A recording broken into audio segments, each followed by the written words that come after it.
Welcome to another episode of Crown Conversation. This video will make you think differently about what dandruff is. So let's be real for a second. Sometimes you've worn a black top only to glance down and see those tiny white flakes just chilling on your top. That is after combing your hair. It's embarrassing sometimes. And the worst part is that the more you scratch, the more it feels like a snowstorm that just won't quit. So dandruff is not just about the flakes, it's what is happening on your scalp. I've always said on this platform that your scalp plays a huge role in whether your hair thrives or whether your hair struggles. So today let's have an honest conversation about why dandruff happens, how it affects your scalp health, and how it affects your hair growth, and also what can we do about it. So we are going to begin with what dandruff is. So first, let's strip it down. Dandruff is basically your scalp shedding skin cells way too fast. Normally, your skin renews itself every few weeks. So those dead cells come off in those tiny invisible bits, but with dandruff, that process speeds up. Those cells pile up, they mix with your scalp's natural oils, and suddenly you've got visible flakes. So sometimes it's not that, although that can also contribute to dandruff.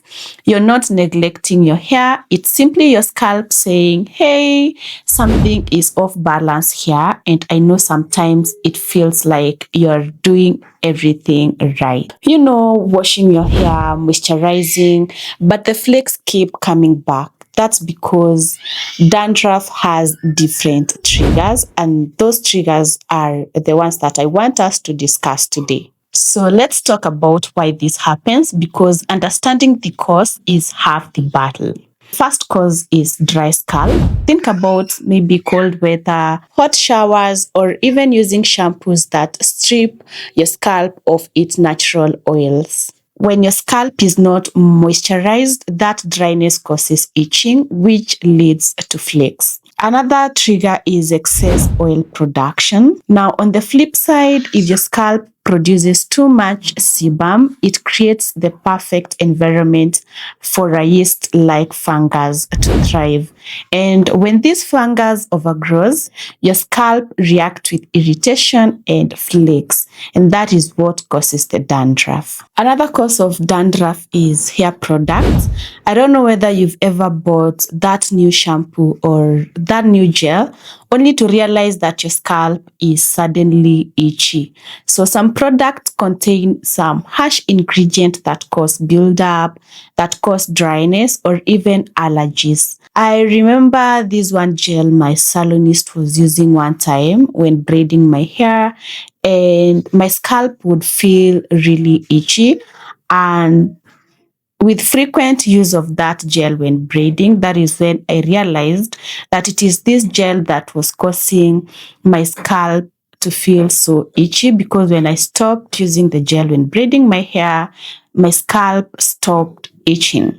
I was wondering what's the problem until I realized whenever I use the product, my scalp itches a lot and I had to stop using the product. So I always advised whenever you're using something new, a new hair regimen, whether it is a natural product or a store-bought product, maybe you can do a patch test on your skin so that you can rule out maybe any allergic reactions to that particular product. Also, there are lifestyle triggers like stress, poor diet, lack of sleep. They don't just show up on your skin, they show up on your scalp as well. So stress especially makes your scalp produce more oil, and we already know what that does to your hair when your scalp produces too much oil. So sometimes it's deeper than just dandruff. Conditions like, for example, dermatitis, psoriasis, or eczema can also show up on the scalp, with dandruff-like symptoms, but it's not necessarily that you're having the dandruff, and these symptoms should be treated differently. Dandruff isn't one size fits all. What's causing it for me might be different from what is causing it for you. Now, here is where things get serious. Dandruff is more than just flakes. When your scalp is constantly itchy and irritated, it becomes inflamed. Imagine planting seeds in soil that is dry, cracked, or even filled with fungus and thorns. Do you think that the plant will thrive? Exactly. That is what happens to your scalp. A scalp is like a garden. A scalp with dandruff is not the healthiest environment for hair to grow. So the constant scratching can damage the scalp's protective barrier. The flakes and the buildup can clog your hair follicles, and when follicles are stressed or blocked, your hair can become weaker, thinner, and even grow at a slower rate because it doesn't have the right environment to thrive. Again, while dandruff itself doesn't necessarily cause baldness, ignoring it for too long can definitely slow down your growth journey. All right. Enough with the bad news. Now let's talk about what you can do about it. Now, the first thing I would maybe recommend some gentle cleansing. Don't scrub your scalp like you're scrubbing dishes. Natural hair loves moisture, you know. Wash your hair regularly, yes, but avoid those harsh shampoos. Go for mild and, of course, sulfate-free shampoos or those medicated anti-dandruff shampoos that will treat the dandruff. Also, moisturize your scalp to avoid having a dry scalp. You can use oils like coconut oil, tea tree oil, or even jojoba oil to help balance moisture and fight off those fungal infections. Some of these oils are so good because they will help fight the fungal overgrowth as they have those antifungal properties, especially an oil like tea tree oil has antifungal properties, but it is always advised that you can maybe dilute it with a carrier oil before even starting to use it. You can exfoliate your scalp just like the way you exfoliate your skin.